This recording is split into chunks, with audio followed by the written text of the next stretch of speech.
Good morning, everybody.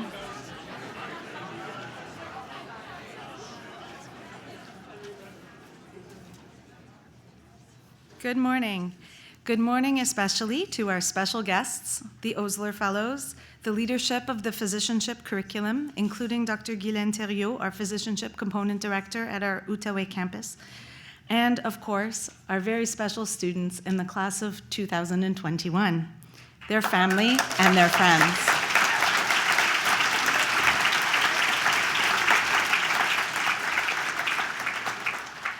My name is Dr. Beth Ann Cummings, and I'm the Associate Dean of Undergraduate Medical Education in our Faculty of Medicine, and I have the pleasure of being your host this morning.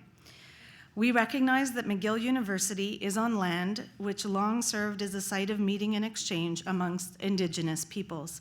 We acknowledge and thank the diverse Indigenous people whose presence has enriched this territory on which peoples of the world now gather. We will be photographing and filming this event. If you do not wish to have your image posted on social media channels, please notify one of our staff members. And now, please join me in welcoming the I Medici di McGill String Quartet and their performance of the first movement of Borodin's String No. 2 in D major, Allegro Moderato.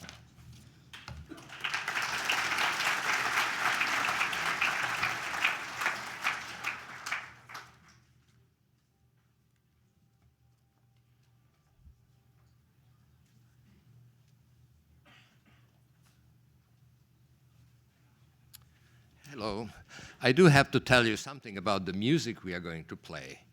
As you probably recognize, we are only 4, but this is 4 out of 66, which is I Medici di McGill Orchestra. Now it's in 30th season that has for 30 years served as a very special public outreach instrument of Faculty of Medicine. Now we are going to play a work by somebody who more or less unifies what we have been doing, which is medicine, science, and music. Dr. Borodin was a very famous physician, chemist, and as you could see, a musician. Not only that, but he was a very socially clairvoyant. He started the Faculty of Medicine for Women in St. Petersburg. So let's listen to him with these 3, shall we say, territories in mind. Enjoy. Thank you.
Our sincere thanks to the members of the I Medici McGill String Quartet for their meaningful and wonderful performance.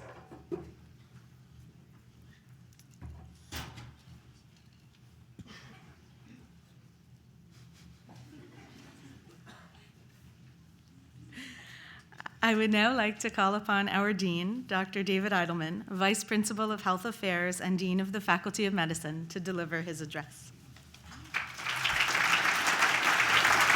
Merci beaucoup. Thank you very much, Beth.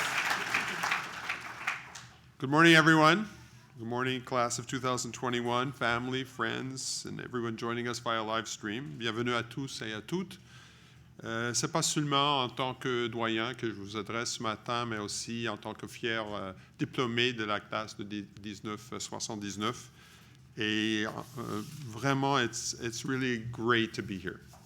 I want to wish a warm welcome to our distinguished keynote speaker, Dr. Ira Byock, who's a leading palliative care physician and author and a public advocate for improving care through the end of life.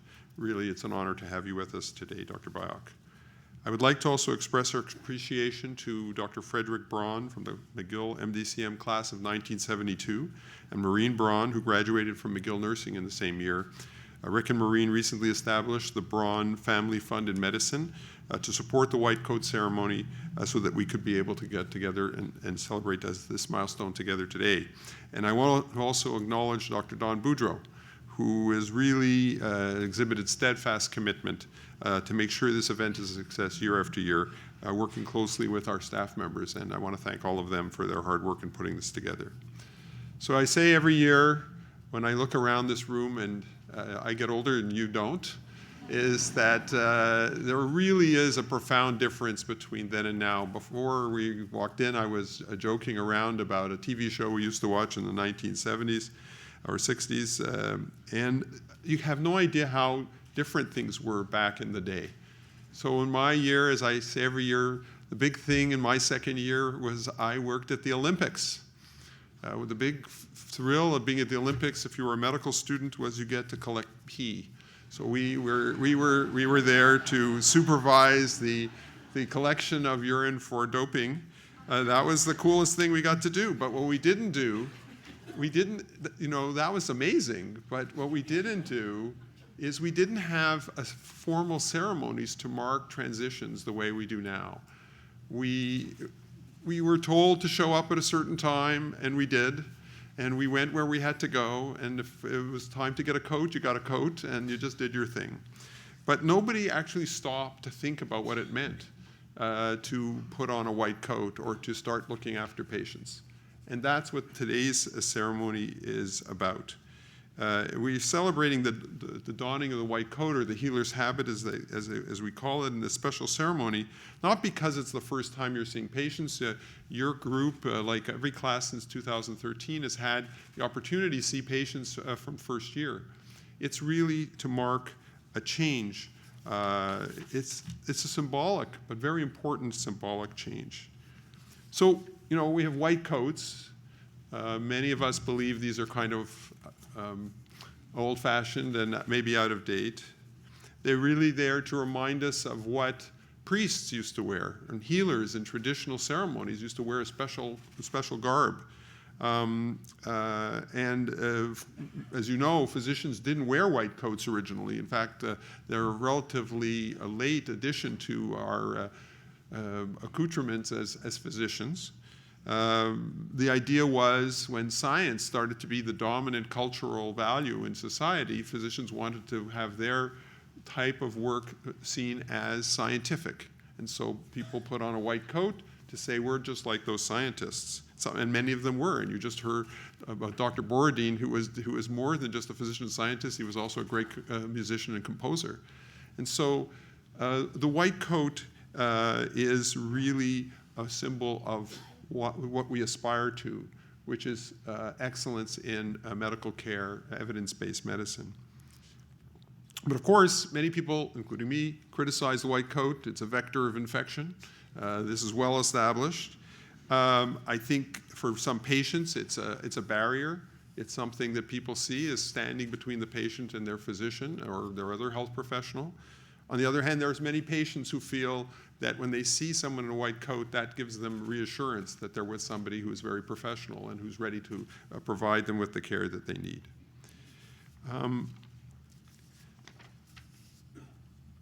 Despite that, that's why we don't really call this a white coat ceremony technically. It's donning the healer's habit. But the key point about the white coat being a symbol of I would say, scientific professionalism is that we do live in an age of evidence-based medicine. We do want to be seen by our patients as having something to say to our patients about the right way, the right choices they should make, and the right way we can partner with them to make those choices. But I come back to the point about how things are different now. Some of you will have seen in the newspapers or in the New England Journal recently a report about epidural stimulation leading to paraplegic patients walking. There were a couple of reports. One was in the New England, one was in Nature Medicine, I think, from Louisiana and the Mayo Clinic. This was inconceivable when I was, it was a science fiction sort of thing that was happening, that a person who had a paraplegia with a complete transection of their spinal cord would be able to walk again, even with assistance. It was unimaginable. In fact, even now, I find it remarkable. And it says that in the future, when you're working as a physician, you're going to be seeing things like this at a much higher level. This is going to be the way medicine is going to be practiced in the future, very different from the way it was practiced when I was starting out. And I think you have to think about that in terms, when we're putting on our white coat, you have to think about this sort of bridge between the historical, priestly function of a physician and what the future will be, which is where you're going to have to think differently about how to look after patients. Applying science, working interprofessionally, really becoming for your patients the person who interprets all the data that they get off the internet or wherever else we're going to get data in the future. Finally, I think the white coats need to, while they remind us of the history of medicine, they also have to remind us of the future. And a key part of the future is your commitment. A commitment to lifelong learning, to never stop asking questions, in order to harness these fantastic technological advances. A commitment to working with colleagues, whether they're in your profession or others. And a commitment to your patients that you're going to work hard to be the best physician that you can be. In the end, the white coat is a reflection of who you are, a reflection of who you're trying to become. It's an emblem of trust that you have to earn from your patients, and one that allows you to assume the symbolism that the coat embodies. And we have every confidence that you can and will earn that respect, which is why you're here. But of course, donning a white coat is a simple gesture and one of great significance to you and your family and friends. But you didn't get to this point of putting on the white coat by yourself. Pour arriver à ce moment précis, vous avez dû travailler extrêmement fort avec le soutien de vos proches. Et ce moment doit être une grande fierté pour eux aussi. So you're living your dreams and your hopes, but think about your family and friends who are here, who have been able to help get you here, to get you to this point. So I would just like to take a moment to say thank you to family and friends for their support for our students. Merci. Alors,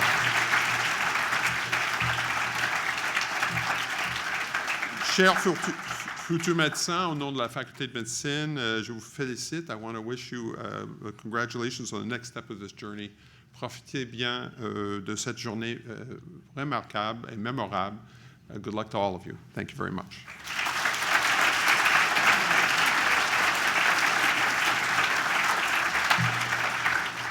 Thank you, Dean Eidelman, for your reflections and your inspiring words. Let us now welcome our keynote speaker. Dr. Ira Byock is a leader in the field of palliative care. He is the founder and chief medical officer for the Institute for Human Caring at Providence St. Joseph Health and the author of several books, including the best-selling The 4 Things That Matter Most. Dr. Bayak is in Montreal this week as a key speaker and member of the Senior Advisory Committee for the International Congress on Palliative Care.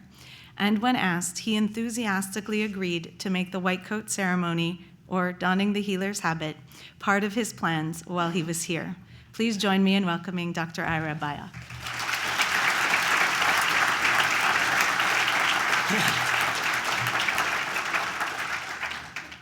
It is a privilege to be among you and a deep honor to address you this morning. I congratulate you, the class of 2021, not on your accomplishments. In fact, let's be honest, you have not yet accomplished all that much.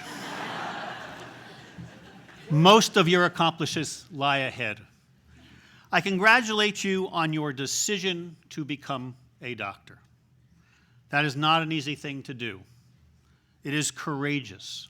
Your devotion to this profession, which is to say, your devotion to serve others at the expense of self, which this profession entails, is worthy of deep respect. For that alone, you have earned mine. There are many easier ways to make a living. There are many worthy professions. There are ways of serving people that are at least as lucrative and yet more aesthetic, which is to say less odoriferous, involving less bodily fluids, less yelling, less emotionally stressful. But there is no more profession that is more intimate, more profoundly personal than being a doctor. It is, as you well know, indeed, stressful. In fact, by virtue of the self-selection process and arduous formal selection process that has led you to being in this room, you have all clearly chosen this profession over sunnier and easier alternatives. The dangers and the downsides are worth acknowledging for a moment. In our contemporary society, in Canada, and certainly in my own country of the United States, you will face many challenges as a doctor. Constant change, the dean has reminded us. Pressures for being productive against limited resources, never enough personnel, never enough help with health intelligence or the electronic health record. Unrealistically high expectations on us by ourselves, by the people who manage our practices, and by our patients. Increasingly impersonal and at times adversarial relationships with those we are trying to serve. A big problem in healthcare that I, at this stage in my career, are trying hard to address is the need to move from the problem-based model of medicine, that transactional fix-it model, to a more longitudinal and relational model of medicine. My first piece of advice to you is to resist becoming a widget. Defend the personal and intimate nature of doctoring. It is the right of our profession, earned not only by ourselves, but by all of the millennia of doctors who have come before us. Truly personal practice is still possible. It is in tension at times with the scientific professionalism or sophistication and technical prowess, but it need not be. They are quite synergistic. It is healthy to be in relationship with patients. It is, frankly, where the joy of practice lies. More on that in a bit. I worry about what I have to offer in these few minutes, that they will sound platitudinous, they will sound like some sort of Hallmark card. But I ground what I say in the starkly existential, in the elemental. At its most elemental, a doctor and patient are but two beings on the surface of this planet, hurtling through deep space, with a mere blanket of air to protect them from the galactic frigid void. We coexist with our patients for the briefest period of time on this planet. In the history of the universe, we are not even a blip. We are barely a b together. But we come together, one as a physician dedicated and with special knowledge to serve the other, and the other in service, in requesting service. Real doctoring is anchored in that elemental relationship of two people coexisting, one in service to the other. Relationships are built on connection, on communication. Communication starts with listening, not with talking, not with giving information, not even with teaching, but with listening. Our patients need to feel heard and understood. When we are patients, we want to feel heard and understood. Authentic human connections are mutually gratifying, not just therapeutic, but they can be that too, but enlivening for both individuals. That's not platitude. That's anthropology and basic human psychology. The dangers our profession faces these days threaten to rob us and the people we serve of the benefits of this deeper and more genuine mode of practice. We must resist. The cost of the transactional models, the production mills that some of our health systems have become, the ever more unrealistic expectations placed on us that we internalized, is a very parched experience of practice, along with moral distress that underlies the epidemic levels of depression, of substance abuse, and even of suicide that we and our fellows are at risk for. No group is harder on themselves than doctors. In this regard, we are like Navy SEALs or Olympic athletes. Human beings are imperfect. Get over it. When we were accepted at medical school, when you were accepted, did you think that your training would change that imperfection? Did you think that becoming a doctor would make you infallible? I hope not. For me, the most wrenching part of the remarkable memoir, When Breath Becomes Air, written by Paul Kilinanthe in the final months of his life, having gone through the arduous training of being a neurosurgeon, is the story he tells of the death of his close friend Jeff, a senior surgical resident, who after 7 years into his surgical training, ended his life by jumping from the top of a hospital after a patient of his died from a complication of surgery. I literally gasped when I read that line. It was a really bad day for a really, really good person. I never knew Jeff, but I so dearly wish he was still alive. I so dearly wish I could have told him how worthy I think he was. You are only human. You will make mistakes. As Shakespeare has famously advised, Mama said there'd be days like this. There'd be days like this, my mama said. Okay, it was the Shirelles. This concept of a perfect doctor has this kind of Barbie doll and Ken quality to it. It's unreal and too good to be true. The people in this room are more attractive than that. Because human relationships are imperfect, because human beings are imperfect, human relationships are imperfect, and that includes even the best doctor-patient relationship. But real doctoring requires real doctors. It's not a deficit, it's a strength. You have committed to serving other people. And so there will be bad days, bad weeks, bad months. But you will pick yourself back up, I hope. First, because it's not about you. Ultimately, it's not about any of us as individuals. It really is always about the people we serve. That's why we support one another. That's why we work in teams and teams of teams. It is knowing, acknowledging our imperfections and our vulnerability, and continuing to be ourselves and serve others that makes us truly deserving of being part of these teams and this profession. Resilience is distinguished from strength. I think of strength as the quality of steel or titanium, as an oak tree standing in the face of a gale. Resilience is more like the willow that can bend and absorb the gales without breaking. From my mind of late, I think of persistence more as the metaphor, using the metaphor of a stream, which is both strong and resilient. Its very nature is to flow forward. It can be diverted by external pressures, but it will find a way to flow forward still. It may pool and create lakes and wading, but it finds its way forward. Rivers are persistent, and I believe persistence is an undervalued virtue of our profession.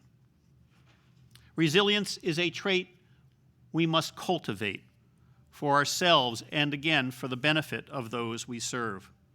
People will say to you, "Aren't you drained by the work that you do? How can you do this work?"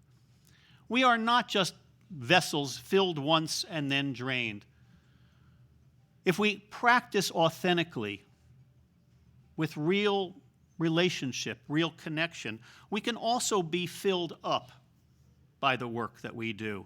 Sure, there are days that are draining. There are weekends that I love being off and not on call. But there is times when I think, man, they pay me to do this job. It's unbelievable. I'm so filled up by the privilege of knowing others. There are 3 boundaries that are important as you begin to practice, 3 that I have taught to medical students for years. They're simple. You don't need to write them down. You can call me at any time. Number 1, no personal gain. We're paid well to be physicians, and that has to be enough. You can't have that Tesla, even though your patient would love you to have it, your grateful patient, even though he or she has 3 and will not need it anymore at this stage of his or her illness. You can't take money directly for that cardiovascular center you'd love to build or that palliative care institute I'd love to have. We have development departments to do that. Refer people to them. Number 2, no sex. People may approach you and say, "Oh, but doctor, you're the only one who really understands me. We have such an authentic connection, such an authentic relationship." You know you feel it too. It'll happen. It's not just about my good looks. It's about the authenticity of that relationship. It happens. Use that information diagnostically, but don't act on it. Number 3, there's only 3. No killing. Now, I know this is controversial, and I'm not making this as a legal or a political statement.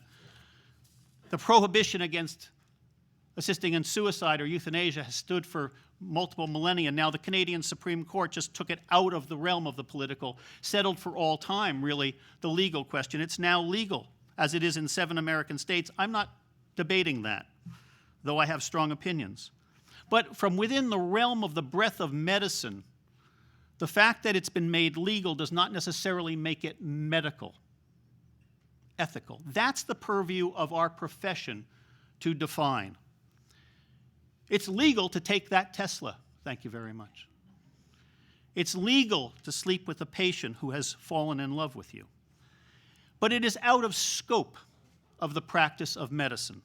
Now, I say this because for me, having those clearly simple, defined guidelines has helped me understand that the boundaries, the professional boundaries of medicine are freeing, paradoxically, it might seem.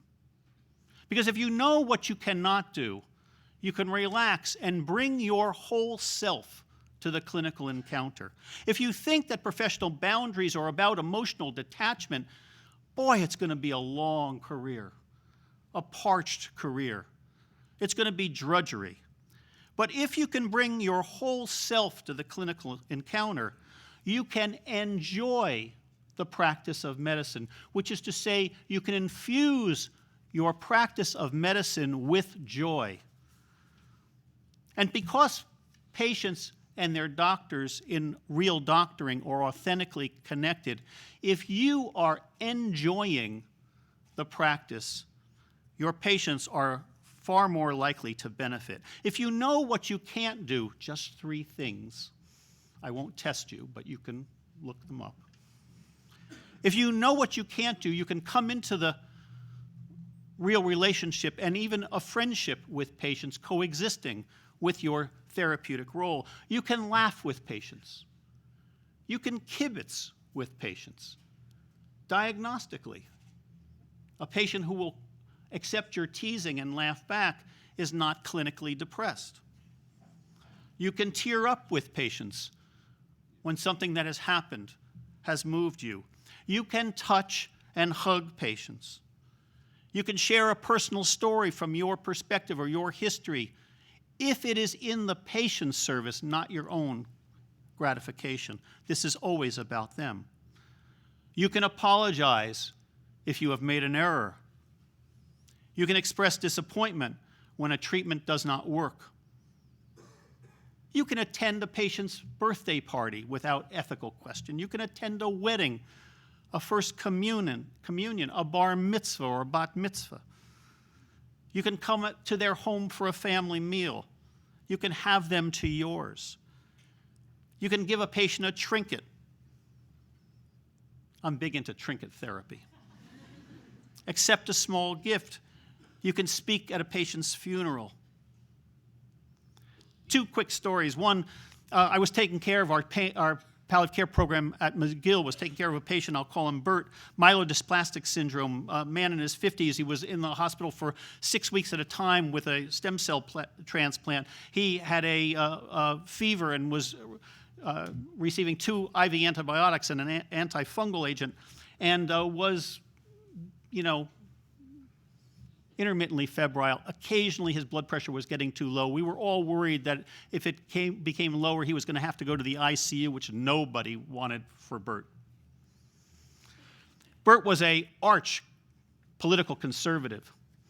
Listened to Rush Limbaugh, rabid right-wing radio personnel. Before I saw him, his hematologist told him he was going to be seeing me and my team, and he Googled me. He had me pegged for a dewy-eyed, left-wing, Birkenstock-wearing, latte-sipping, public radio listening, leftist. All true.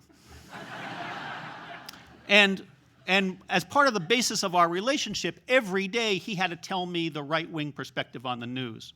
Tell me why Barack Obama was awful and why I was making a big mistake with my beliefs and my life, frankly.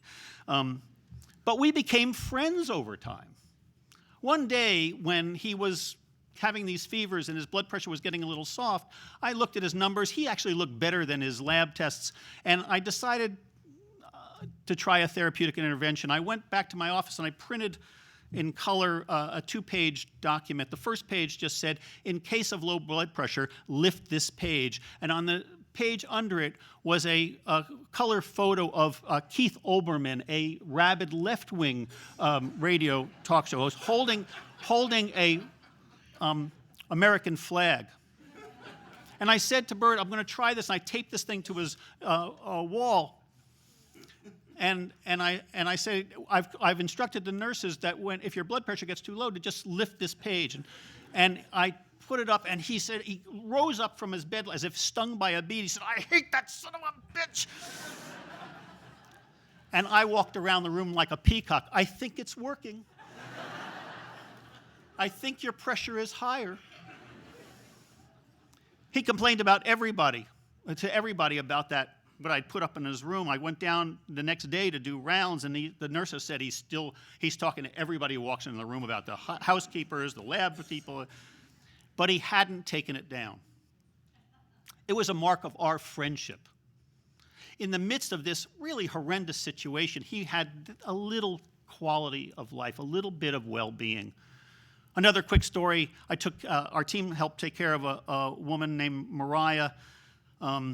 She was devastated by a dermatomyositis that had attacked the vasculature of her intestine. For 2 years, she was maintained on TPN, IV parenteral nutrition. We all thought she was dying. During that time, she and her family had a Make-A-Wish visit to Orlando, to Disney World, of course. Great for Mariah, but on the way back, her mom had bought her a snow globe. It turns out she loved snow globes. And the security people wouldn't let them onto the plane with it. It caused quite a stir, and her mother, with tears, said, "I'm not getting on this plane without this snowball," and my daughter, who's in a wheelchair and the like. They told me this story when they came back to the hospital when I next saw her in the hospital. From that time forward, whenever I traveled, and I travel a fair amount, I brought Mariah a snow globe. I found out months later that at her home, her dad had built a shelf for them. That every time people came into the home, they had to show them the collection of snow globes that her doctor had brought to her. I'm telling you this because one of the things that I've learned that has helped me in my doctoring is that well-being, human well-being, is often possible, even coexistent with serious life-threatening physical illness. That's something I hadn't realized, hadn't known. It was coexistent for both Bert and Mariah because of the relationship that I had. That may seem new agey, but I'm telling you it's true. See if you find that in your own practice. Doctors who are well within themselves tend to foster well-being within the patients they serve. You owe it to yourself and to your patient to be well within yourselves, to enjoy the practice of medicine, to infuse your practice of medicine with joy. You have the opportunity to be the doctor you dream and want to be. This is not a platitude. It is a fact that will require determination. It will require a series of decisions and almost certainly course corrections, but it is possible. I congratulate you on this milestone in your career. I join the faculty of McGill in welcoming you to this profession.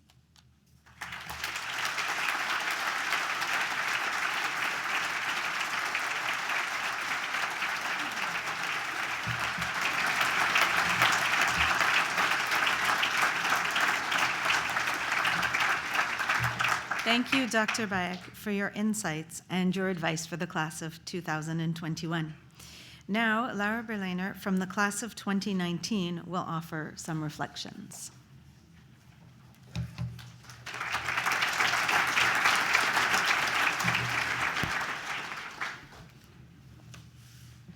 Good morning, everyone. Bonjour tout le monde.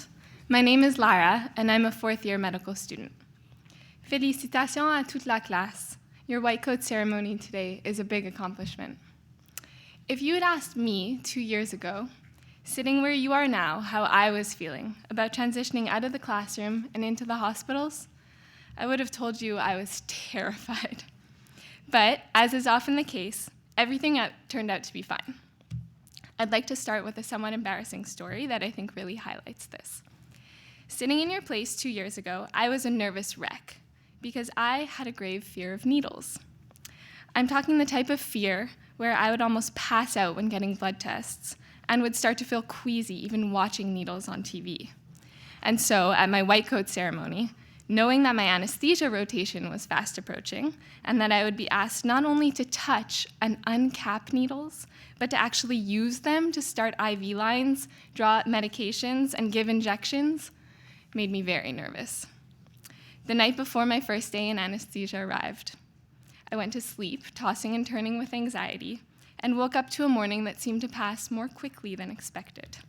Somehow, I arrived at my first shift, was given a locker and a pair of scrubs, and was ushered into the OR for the first case. Cue my immediate vasovagal reaction.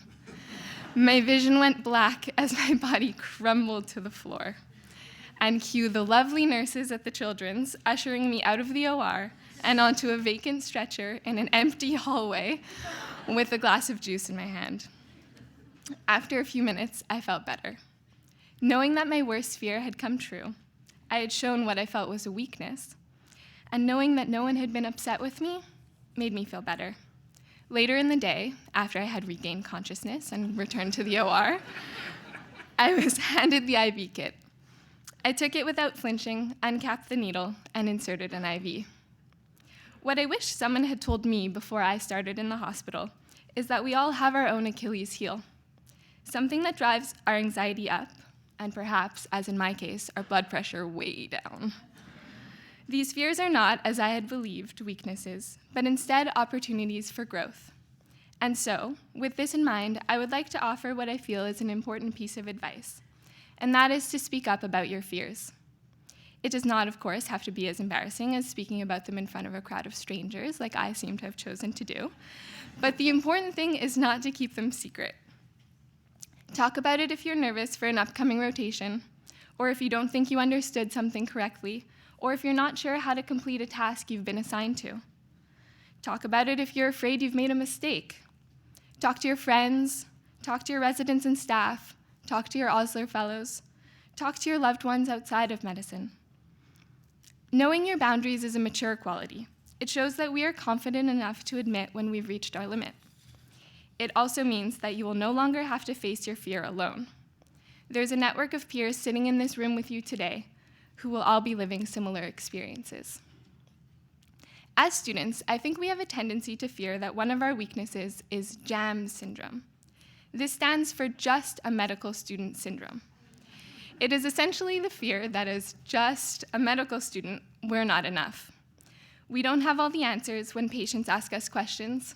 We don't have all the answers when supervisors ask us questions. To put it bluntly, we just don't ever have all the answers. The fear, however, that because of this we're not capable enough could not be further from the truth. The knowledge will come, and embracing being just a medical student can actually lead us to find a great strength. What we have right now that is an asset, perhaps more important than having all the answers, is time. We are so lucky to be the members of the team who often have the most time to spend with our patients, and therefore are often the members of the team who get to know our patients the best. We have time to sit down by the bedside for a long conversation. We can ask about social situations, cafeteria menu likes and dislikes, hobbies. We have time to learn about their fears. We have time to take extremely detailed and complete medical and social histories, leading to the discovery of important clinical information. And we can relish the smiles when someone understands that you've taken the time to speak with them, not just as a patient, but as a person. Our role is not only to diagnose and treat, but to be present with people in a vulnerable moment in their lives. In the coming years, as you toss on your white coat while running to make it to morning rounds, or as you dig deep into those pockets to find the hidden granola bar, or juice box in my case, to get you through a Friday afternoon clinic, take a second to remember this day and the sense of community formed here this morning with the people that are here to support you along the way. The milestones will keep coming. Classmates helping to deliver babies and rushing to assess chest pain on call and scrubbing into suture in the OR. Classmates having to take their white coats to the cleaners to remove a variety of mystery fluids. Classmates fainting from the sight of blood, or perhaps, as in my case, needles. I think we have a desire to mask our weaknesses in order to present ourselves to the world as perfect medical students. Perhaps the real source of compassionate medical learning and practice lies in a deep awareness of our own limitations and our reliance on others, and most importantly, others' reliance on us. Thank you very much. Merci beaucoup. Et félicitations encore.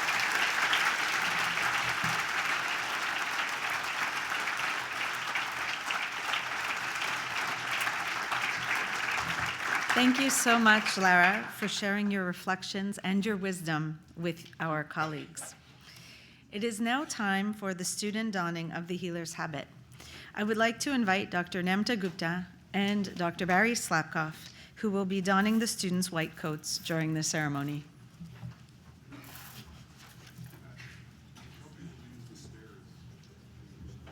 Stairs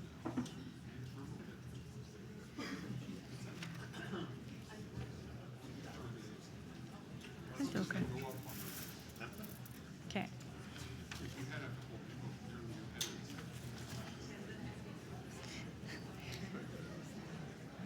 Okay. Ready? Ready? Yeah. Okay. Kenzie Abdelhamid, Jad Abi Rafe.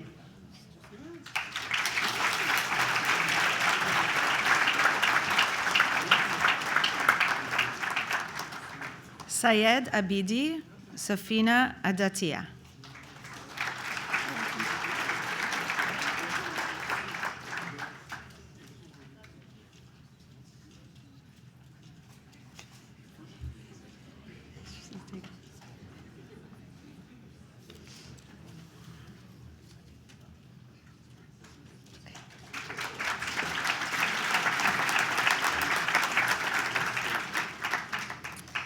Mazen Ali.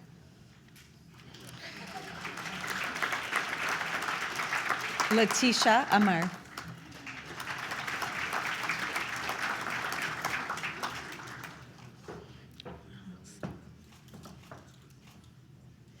Marie-Claude Arenston.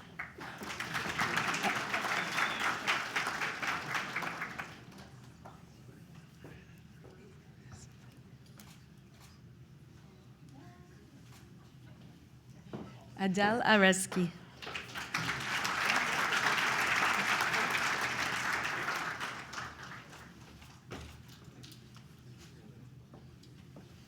Anika Atik.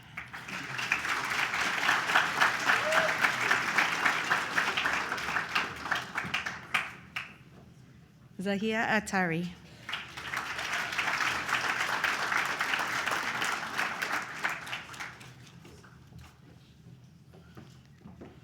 Radu Gabriel Avramescu.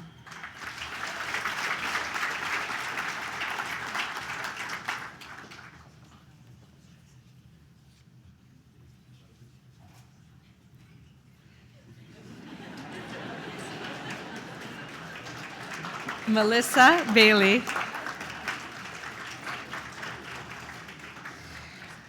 Rayhan Basawan.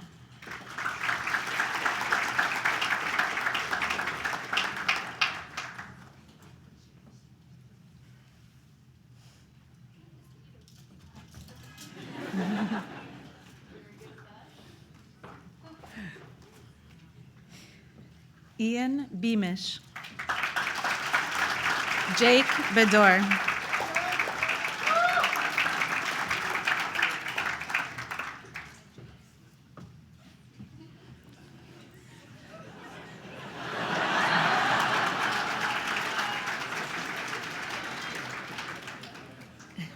Jessica Benadi Chorney.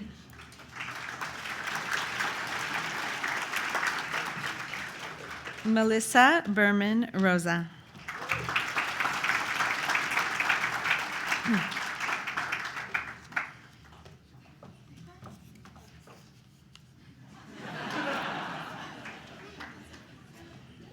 Bianca Bilodeau Arnois.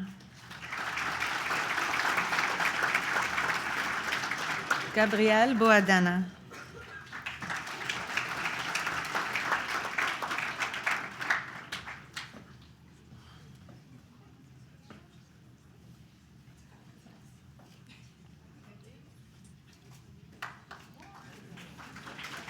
Sarah Bohadoun. Cyril Amin Boulila.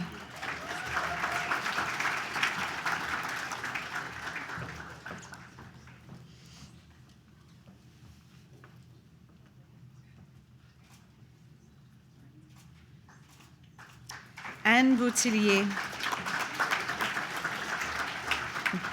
Janet Chan.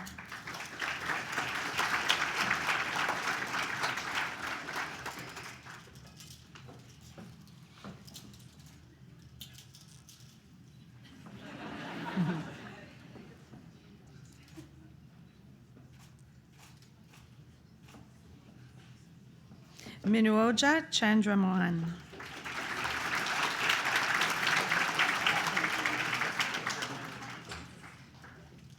Jasmine Chang.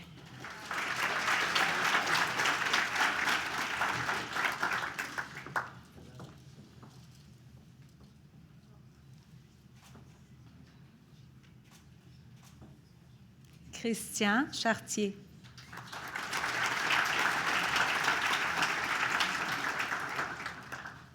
Marc-Aurel Che.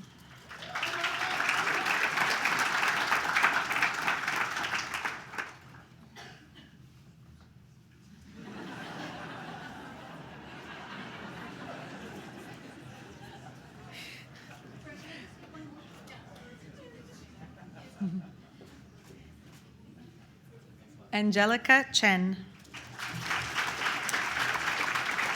Tanya Chen.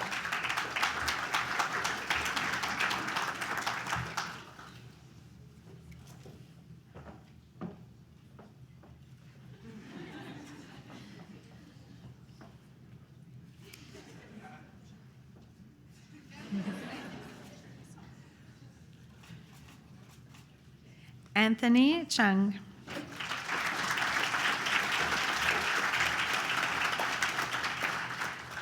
Jessie Chevrier.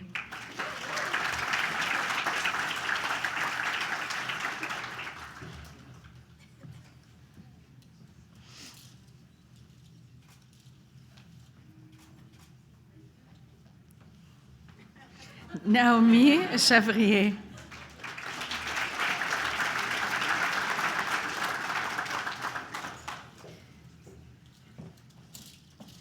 Sarah Chiban.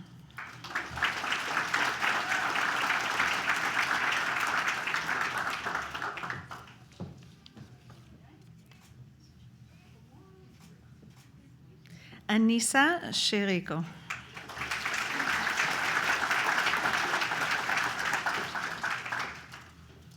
Rose Chouanière.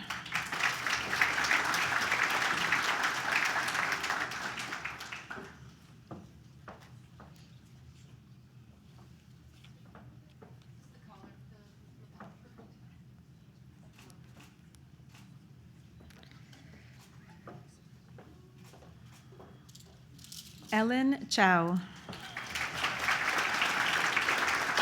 Sak Huan Chung.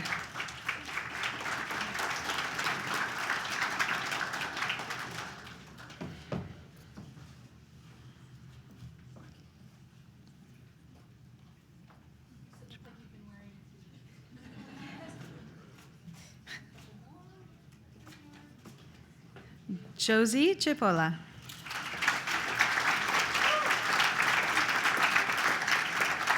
Alexandra Cohen.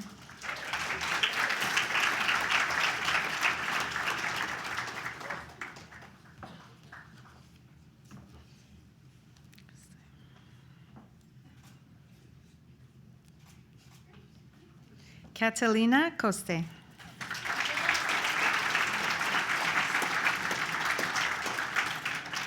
Chrislia Cunningham.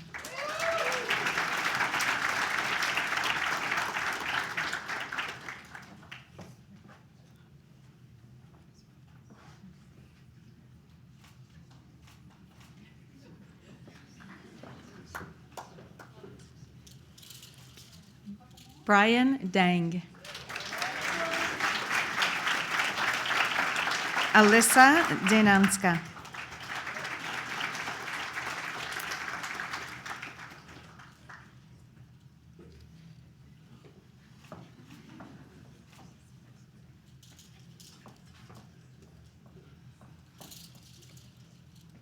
Ravi Datar.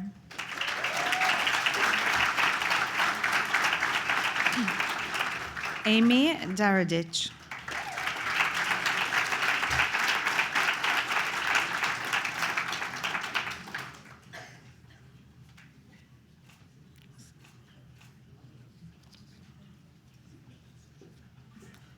Alexia Di Simone.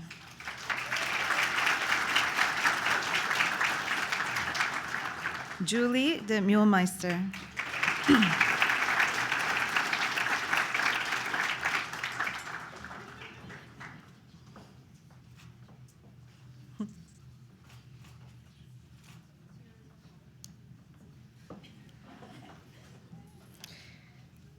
Benjamin Dubuc. Olivier Del Corpo.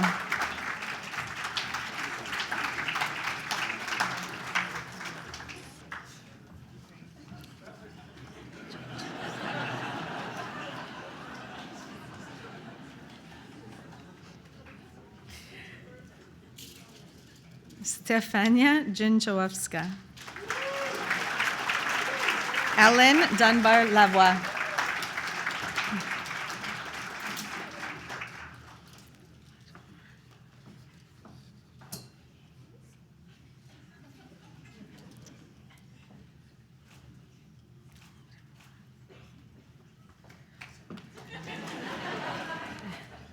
Zhu Feng.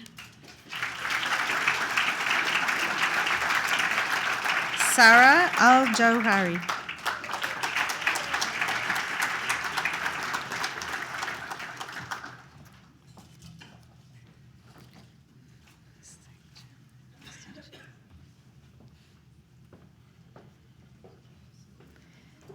Lara Festekjian.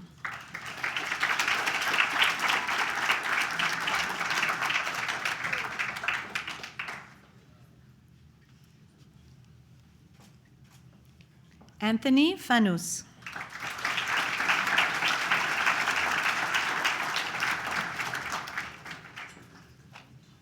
Melissa Fortin.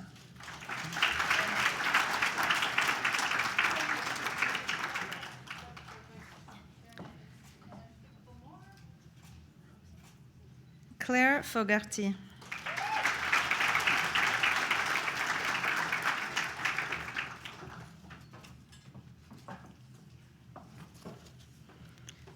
Judy Gaffar.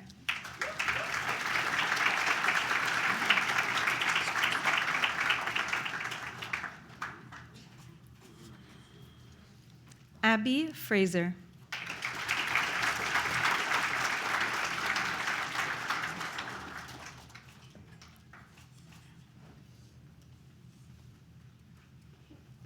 Ellie Gani.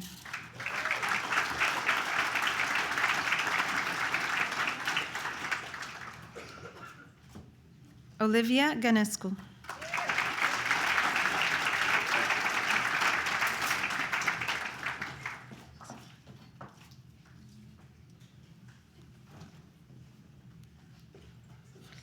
Étienne Gauthier Lafrenière.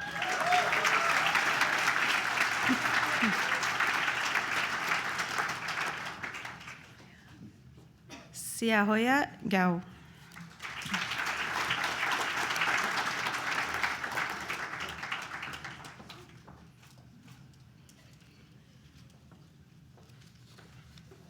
Christophe Gendron.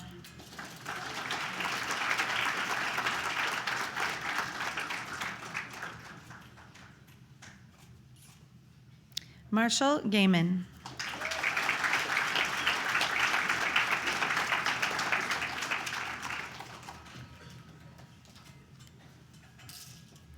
Puya Golipur Baradari.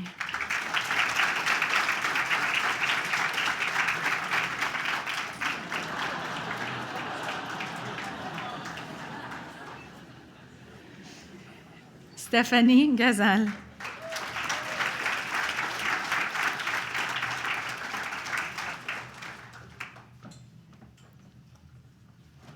Adam Gosselin.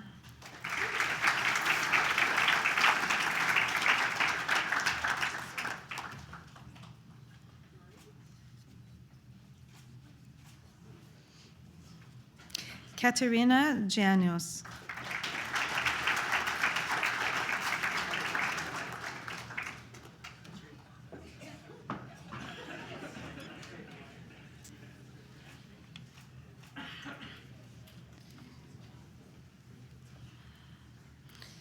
Michael Grossi.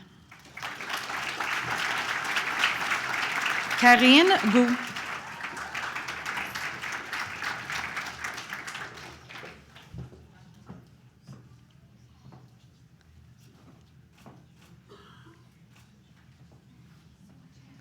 Vanessa Danielova Georgieva.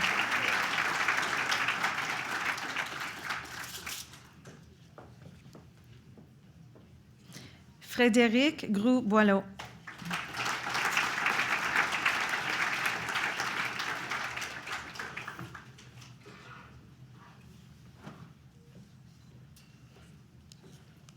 Eric Harvey.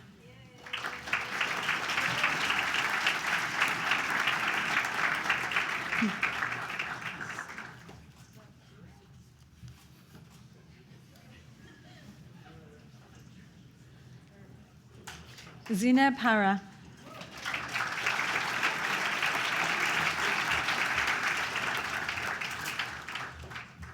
Jessica Heyer.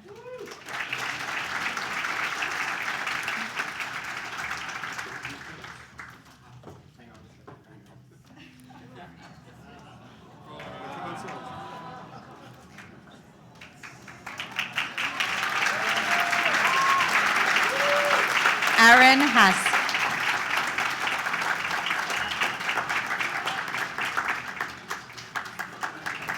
You're behind.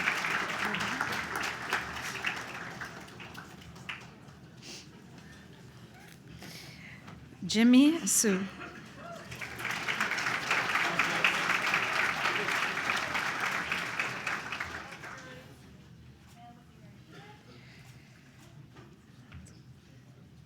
Elad Holzer.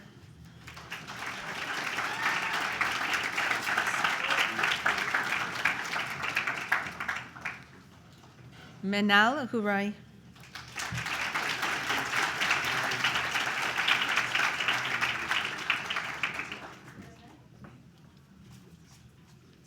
Julian Hughes.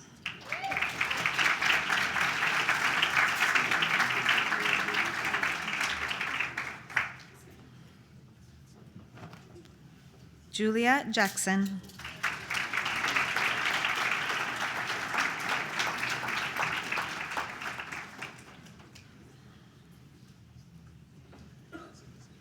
Sarah Ismail.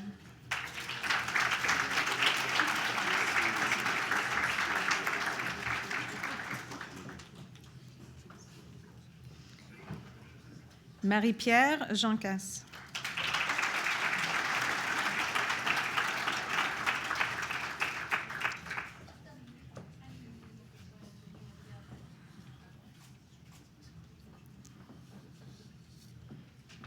Zinyu Nji.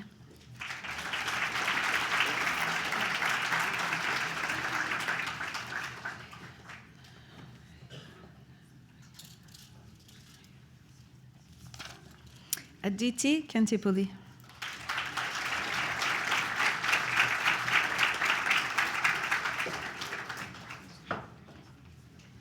Shin Hayu In Kang.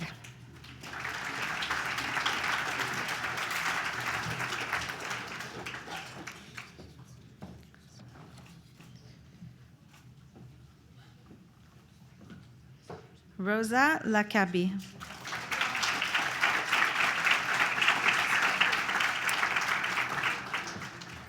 Nicolas Koziris.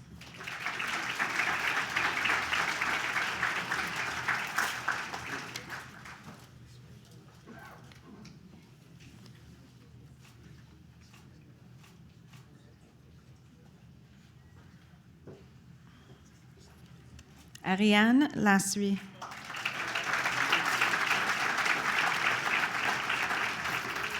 Jack Lam.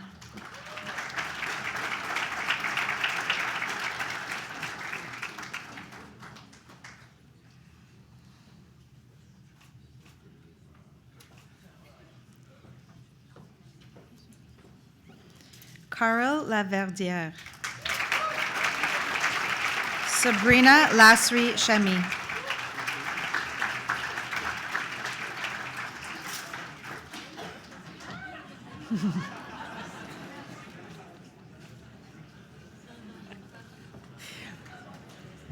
Audrey Lee.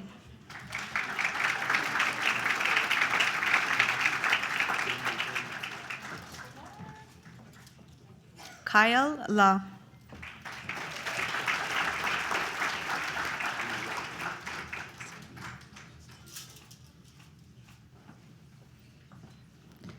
Alicia Lassar.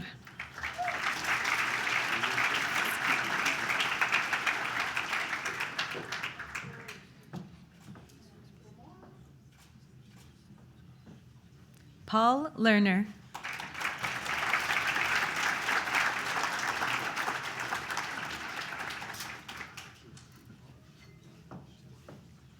Vivian Leung.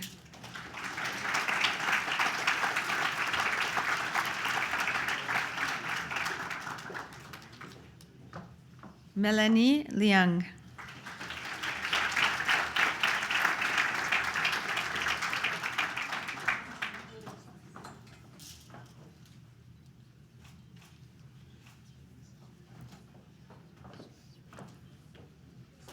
Mandy Lee.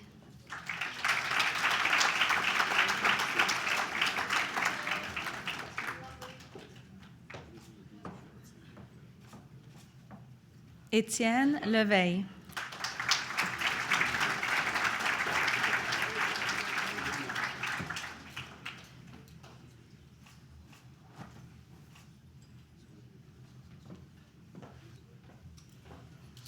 Owen Litwin.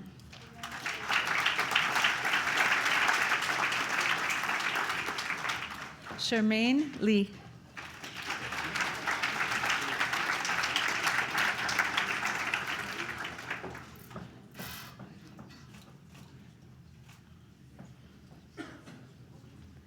Allison Lowen.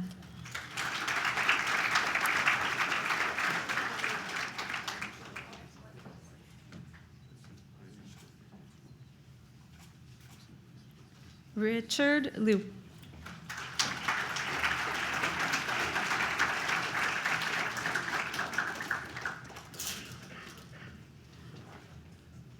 Edgard Medawar.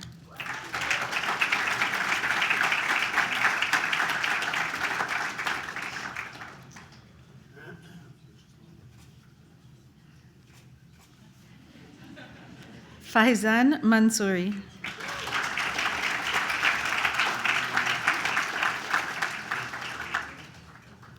François Michaud.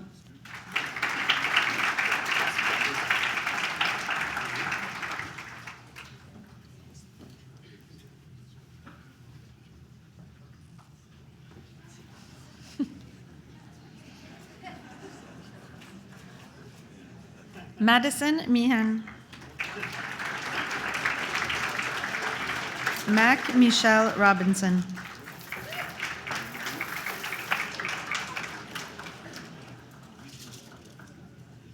Sadaf Motashami.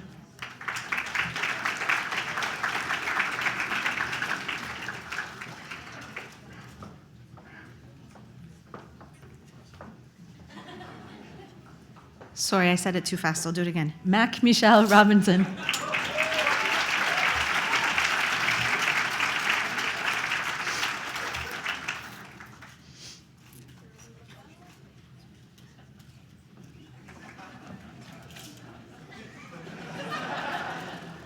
Patrick Mooney.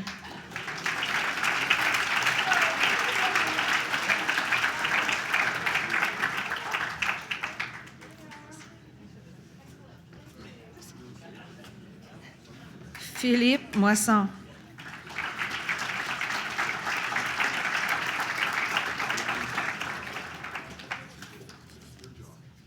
Sébastien Mott.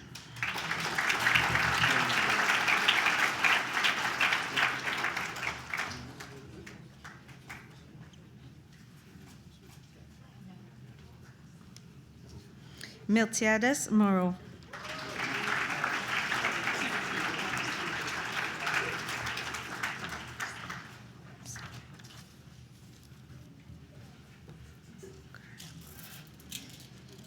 Alfia Mukaryamova.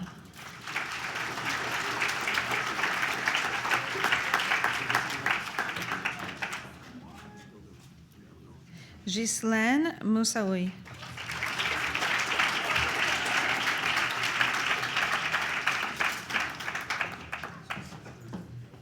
Nigel Navaratnajara.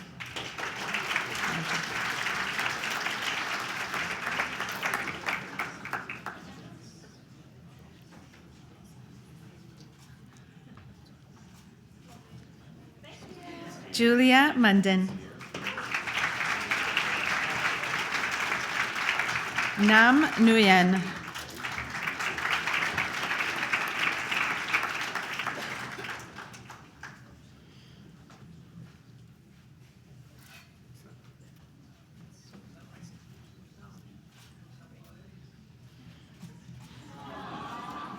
David Dan Nguyen.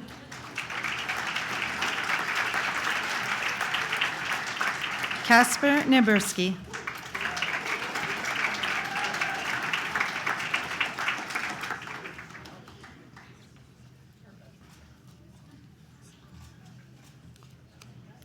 Alexander Ni.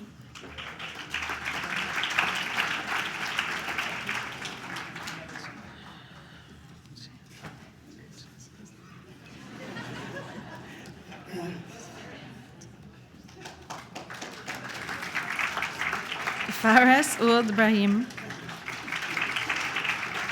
Lydia Ushan.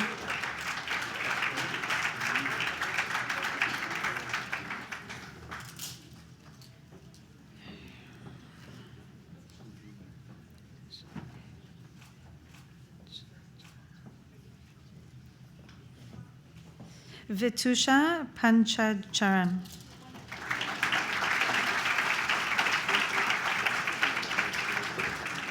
Vincent Palmieri.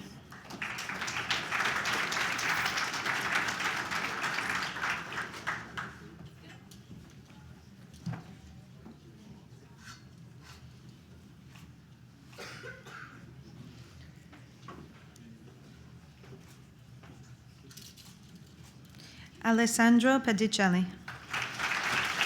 Patrick Park.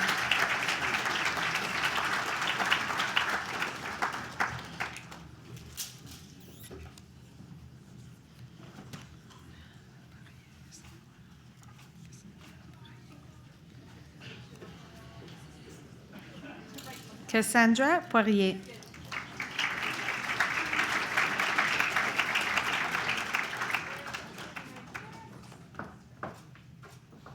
Roxandra Penta.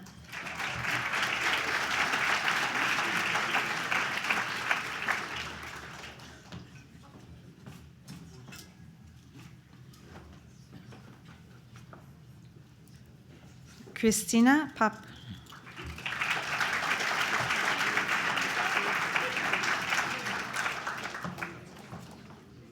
Laurence Poirier.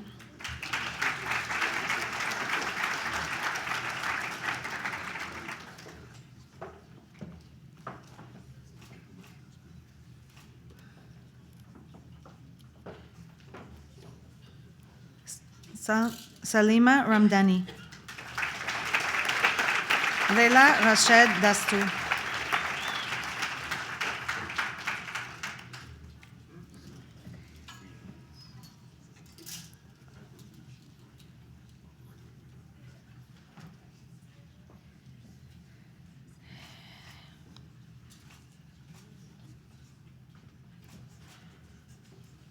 Nicolas Raymond. Salma Rehimini.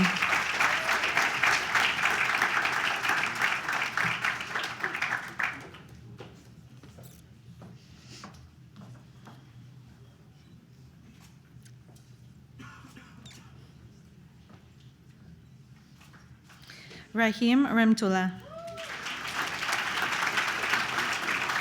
Camille Riopel.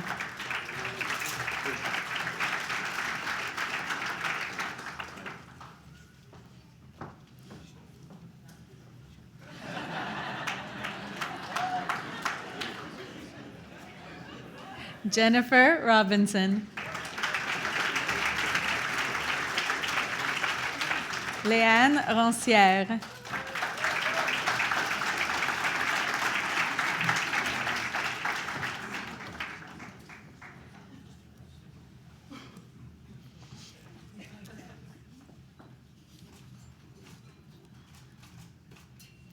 Iman Sadri.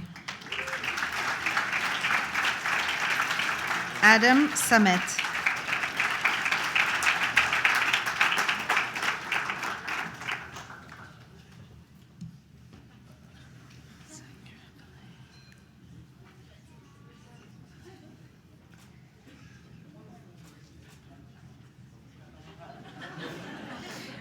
Tarsan Sangarapillai.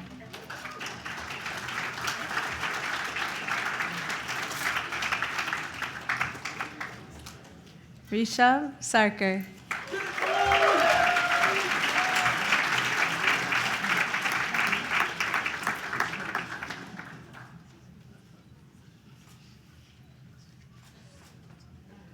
Bianca Sarkis.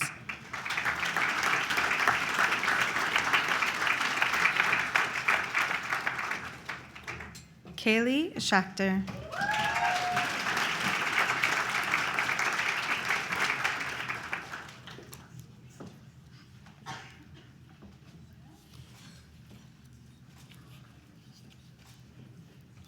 Eloise Schumacher.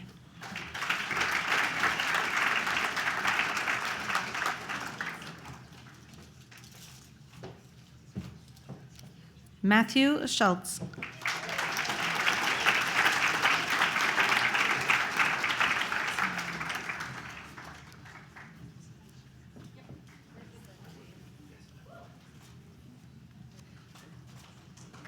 Netanel Sibag.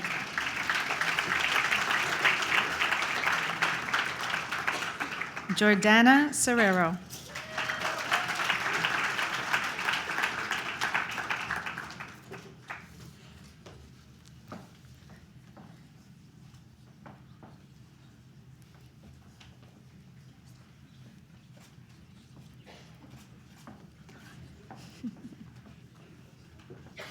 Duncan Sibthorpe.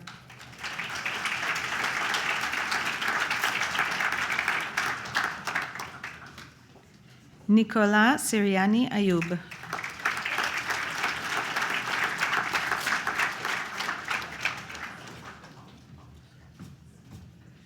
Josh Solomon.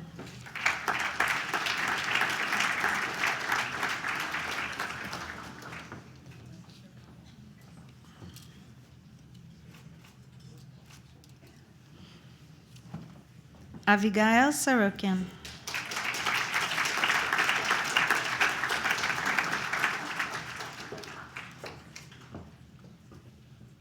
Leah Sultanim.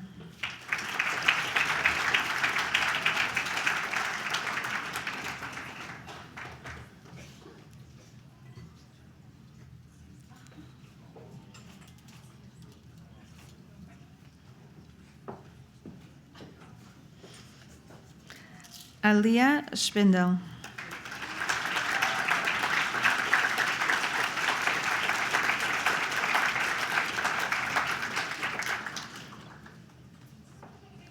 Sharon Tabrizi.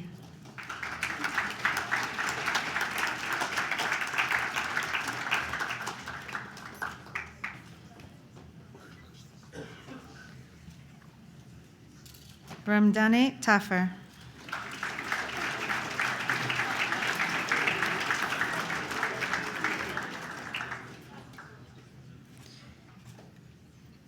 Shirley Tam.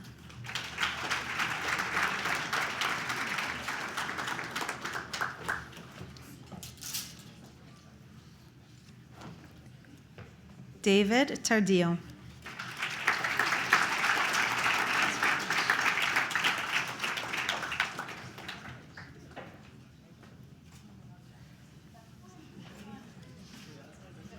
Andres Tikash.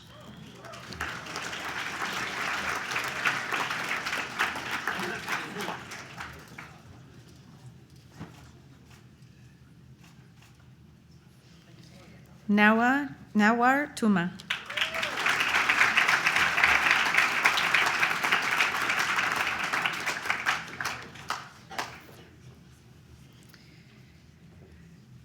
Corey Toye.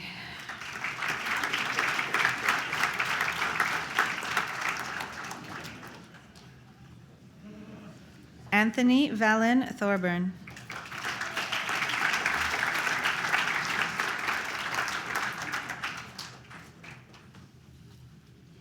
Rachel Vaughn.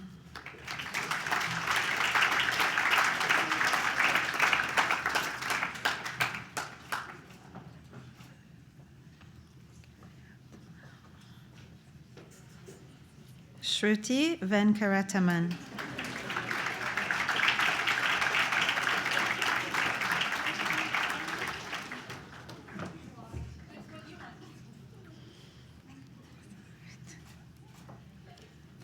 Melissa Vitagliano.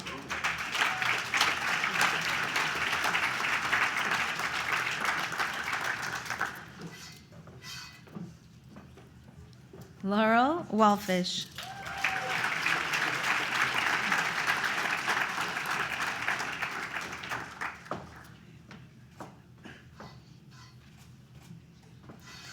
Noémie Weber-Milo.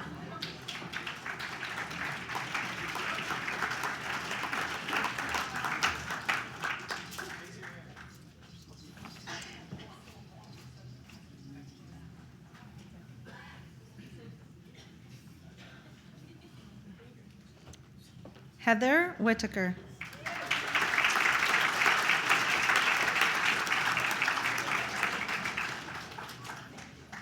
Sonia Wu.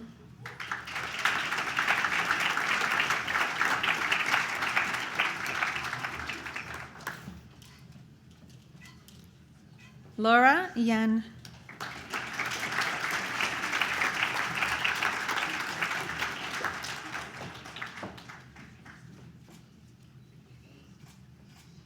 Carl Yared.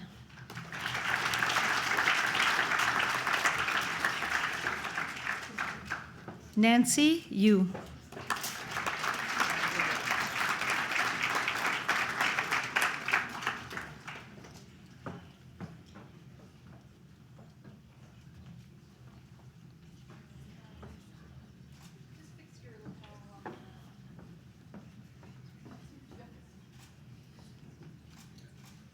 Nicolas Zelt.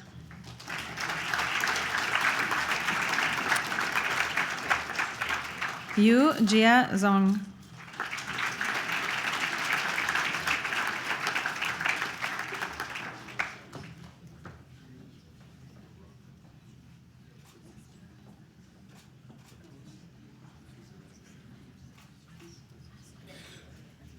Anudari Zorigbatar.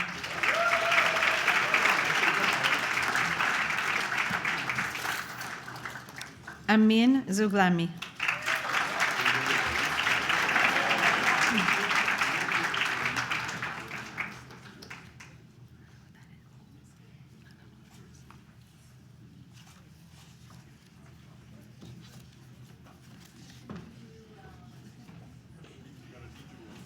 A redo photo?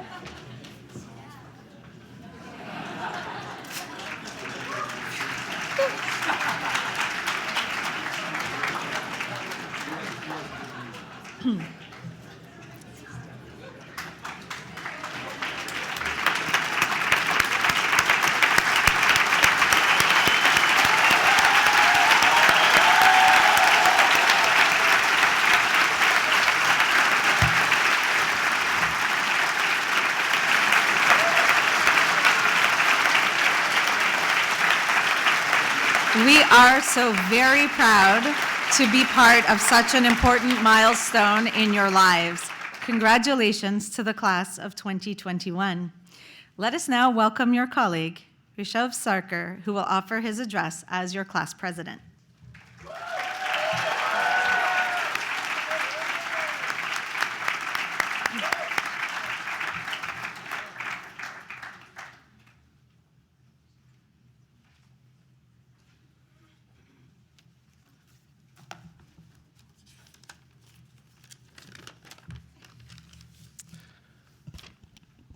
Good morning, everyone. Bonjour tout le monde. Je vous remercie de votre présence. As I was writing this, I was ecstatic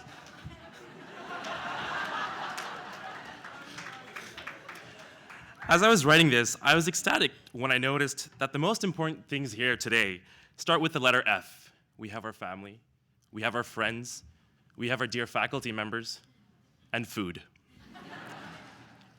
On behalf of the class of 2021, I'd like to start off by thanking everyone involved in making today happen. Thank you to the physicianship team for taking the lead in putting this remarkable ceremony together. Thank you to the E. Medici D. McGill String Quartet for welcoming us with your sublime performance. Thank you to Dr. Bayek and Lara for sharing the reality of your experiences in medicine and for reminding us to be humble and grateful to be here today. Lara, we wish you an exhilarating end to your medical school experience and nothing but the best in the next stage of your life. Thank you to Dr. Cummings, Dean Edelman, Dr. Gupta, Dr. Slapkoff, Dr. Boudreau, and the Faculty of Medicine for supporting our academic endeavors and our well-being throughout this curriculum. And thank you to our Osler Fellows for continuously guiding us with your wisdom, experience, expertise, and passion. Last but not least, thank you, dear family and friends, for celebrating this occasion with us. Although the responsibilities of being a medical student often keeps us away from you, we want you to know that you never leave our thoughts. We're only here because of the tremendous efforts and sacrifices you made while raising and loving us. As we don these white coats, we bring to medicine the very values you instilled in us, values that remind us to constantly grow and better ourselves as human beings. We thank you from the bottom of our hearts and congratulate you today for these accomplishments. And now, my dear class of 2021, here we are, another step closer to our new identities. Take a moment and let your eyes wander. Who do you see?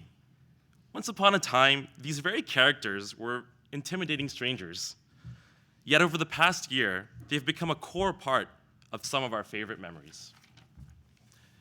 During our first year, we began as toddlers in medicine, taking many of our first steps together. Do you remember the day when we first held our stethoscope? Our eyes gleamed with mesmerization as we toyed around with our lustrous devices. We inspected them with awe, curiosity, and preciousness.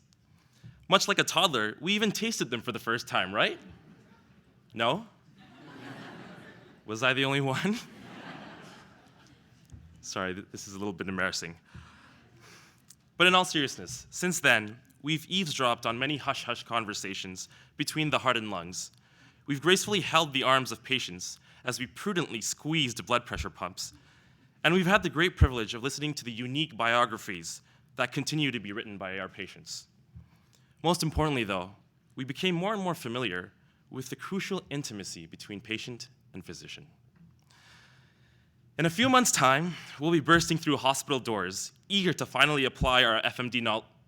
No, let me correct that. A fragmented puzzle of diagnoses, symptoms, and treatments densely packed into our overstimulated brains. At times, we'll have moments of eureka where we discover missing pieces to this puzzle. But more often, I think we'll be extremely thankful for that subscription to UpToDate. The demands of medicine will require much of our energy. There will be times of exhaustion, sadness, and even hopelessness. These difficult instances may even make us question our own self-worth. But during these moments, I urge you to take a step back and remember why we're in this profession. We're here because of who we are as individual people.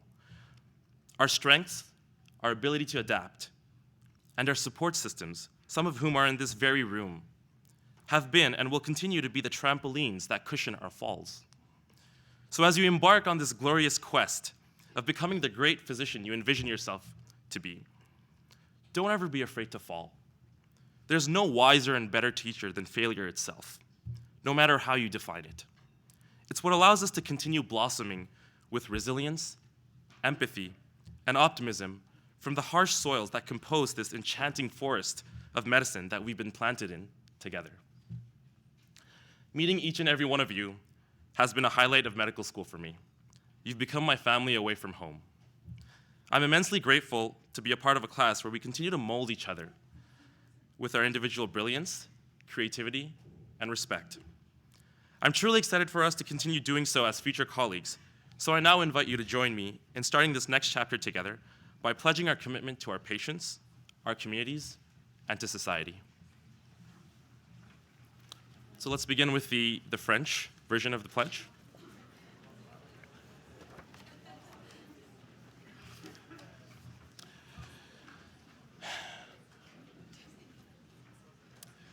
Nous, membres de la promotion 2021, nous engageons à poursuivre l'excellence clinique avec passion et curiosité. Nous respecterons les normes professionnelles les plus élevées et nous tiendrons mutuellement responsables de les honorer. Nous ne prendrons jamais pour acquis le privilège de prendre soin d'autrui. À prendre conscience de nos limites et à reconnaître que malgré tous nos efforts, il nous arrive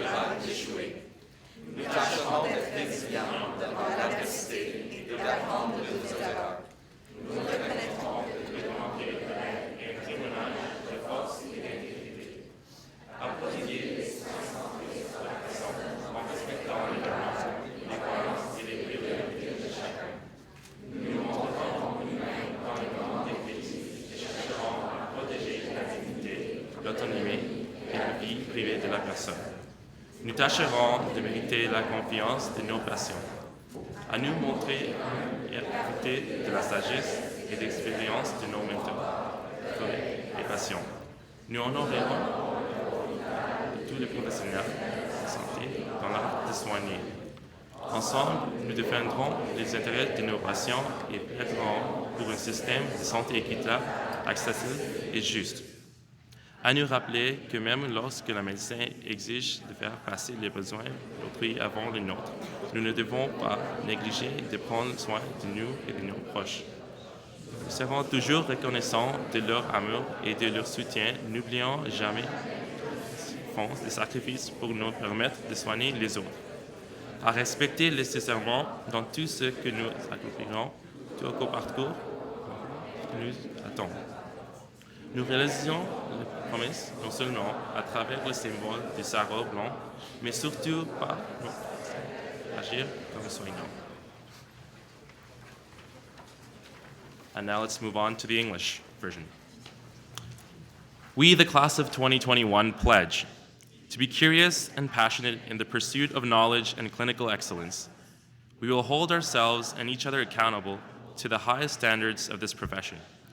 We will not take for granted this privilege to care for others, to acknowledge our limitations and know that limit best we will sometimes fall. We will strive for resilience in the face of challenge and choose to learn from each mistake. We will recognize that to ask for help from others is a mark of strength and integrity. To provide person-centered care that respects individual values, beliefs, and priorities. We will seek to affirm humanity in moments of crisis, to preserve dignity and autonomy, and to safeguard privacy. We will strive to be worthy of our patients' trust, to be humble as we learn from the wisdom and experience of our mentors, colleagues, and patients. We will honor our colleagues and all health professions as vital to the art of healing. Together, we will advocate for our patients and for a healthcare system that is equal, accessible, and just. To remember that while needs of others before our own, we will not neglect ourselves or our families. We will continue to be thankful for their love and support and recognize the patients and our sacrifices to care for others. To keep this pledge at the heart of our work through our paths may be unknown and yet troubled. We will keep these promises not just through the symbol of this white coat, but by what we do and who we are as healers.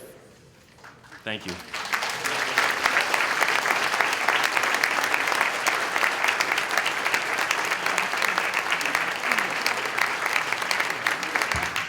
Thank you, Rishabh. Congratulations again to all of our students, and of course to you, their family and friends who are also on their journey with them.